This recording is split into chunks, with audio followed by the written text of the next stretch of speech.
बनवलंय. Happy birthday to you. म्हण. Happy म्हण. बर्थडे Happy birthday म्हण. To you. Happy birthday. Chimo. Happy birthday to Minu. You. हो हो हा, हा. दे, दे, दे, दे. हा, तुम्हाला द्यायचे आधी. हा, हा, हा. हा, हा. हम्म. हा, हा. आहे का चांगला? चांगला आहे का? आवडलं. हा, हा, हा, हा. बघ इकडं असं काही कर की हा, हा. तर डाव्या हातात. आता उजव्या हातीला चारलाय ना मी. मी खाऊन बघतो. खा. चांगला झाला. सगळी पण रेसिपी टाकू आपण.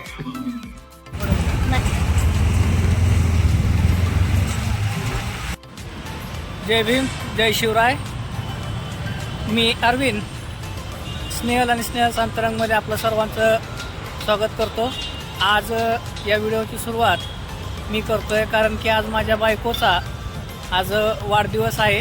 त्यामुळं मी आजची सुरुवात करतो आहे आणि मी तुमच्याकडून व माझ्याकडून तिला वाढदिवसाच्या शुभेच्छा बहाल करतो आहे.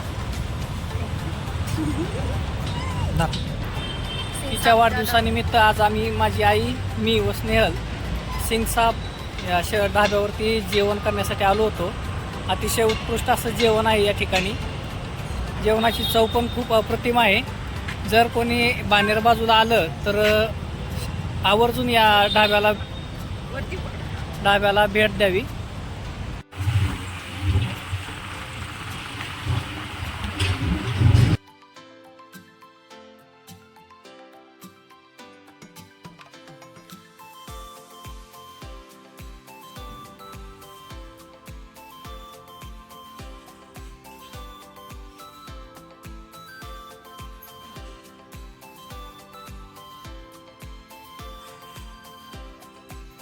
ये, ये. काय चिमू? आपण तेल कापूया.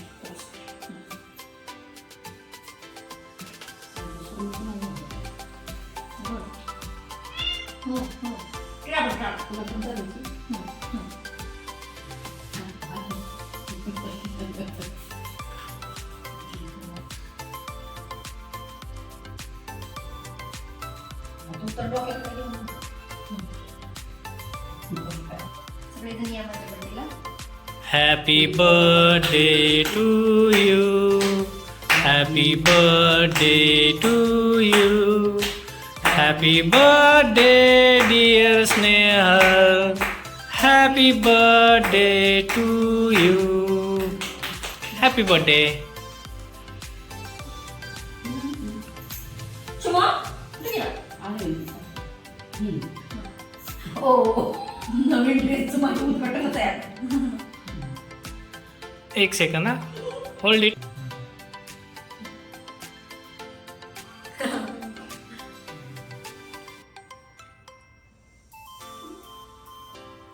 इकडे वरती बघ.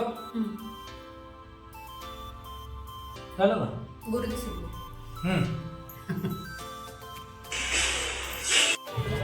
आज आहे नेक्स्ट डे आणि आम्ही आलो आहे पिंपरीला शो बघण्यासाठी. इकडे हा असा ॲक्वेरियम शो आहे अंडर वॉटर फिशचा.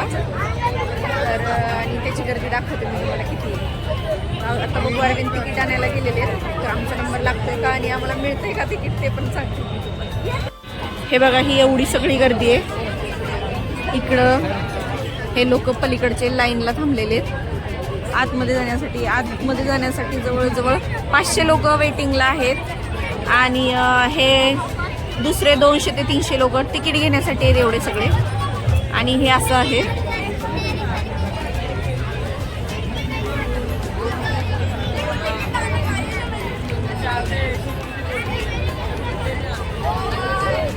हा असा अंडर वॉटर ॲक्वेरियमचा शो आहे.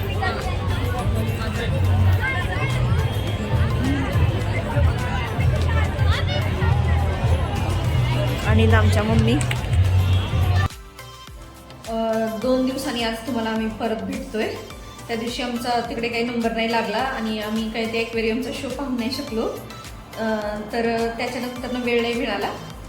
तुम्ही सगळं आणि एक आम्हाला अनाऊन्समेंट पण करायची होती, जी की तुम्ही ऑलरेडी आत्तापर्यंतच्या ब्लॉगमध्ये बघितलं असेल की आम्ही लवकरच पॅरेंट्स होणार आहे. तर ही अनाऊन्समेंट इतके दिवस केली नव्हती, पण आत्ता करतोय.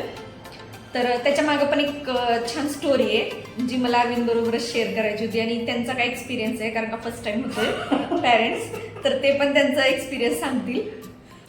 तर जेव्हा मी प्रेग्नेंट राहिले तेव्हा अरविंदला मी म्हणजे टेस्ट वगैरे केली घरीच आणि मी अरविंदला नाही सांगितलं, फक्त माझ्या एका फ्रेंडला माहीत होतं, मनीषा ताईला.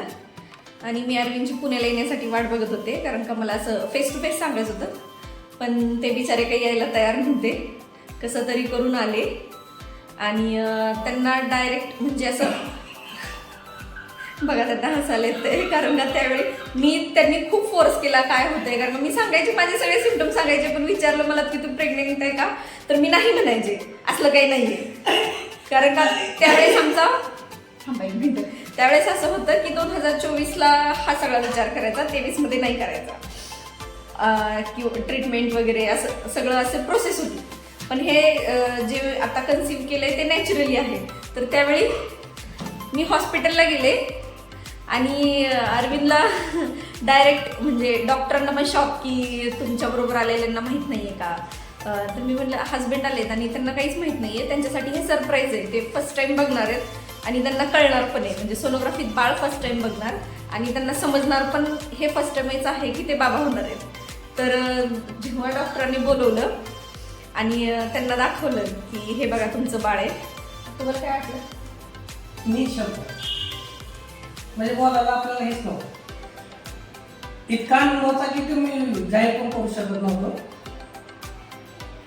हे मला बोलता येत नव्हतं काय, म्हणजे कारण का आधी काहीच नाही. आणि माझ्या थ्रूआउट आत्तापर्यंतच्या प्रेग्नन्सीत मी म्हणजे ह्या फेजमध्ये मी इतक्या वेळा सोनोग्राफी केली, इतके कॉम्प्लिकेशन्स काय काय, त्याचं एक आपण म्हणजे प्रत्येकाचं वेगवेगळं असतं.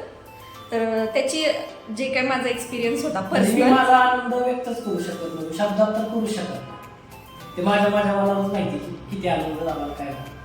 हा डॉक्टर पण शॉक, हे पण शॉक की काय पोरगी कोणालाच काय सांगत नाही. तर असं होतं. तर ही बातमी म्हणजे इतके दिवस नाही शेअर केली, थोडे कॉम्प्लिकेशन्स होते म्हणून. मग आता सगळं नॉर्मल आहे, रिलॅक्स आहे, म्हणून आता आम्ही तुमच्या सगळ्यांबरोबर शेअर करतोय.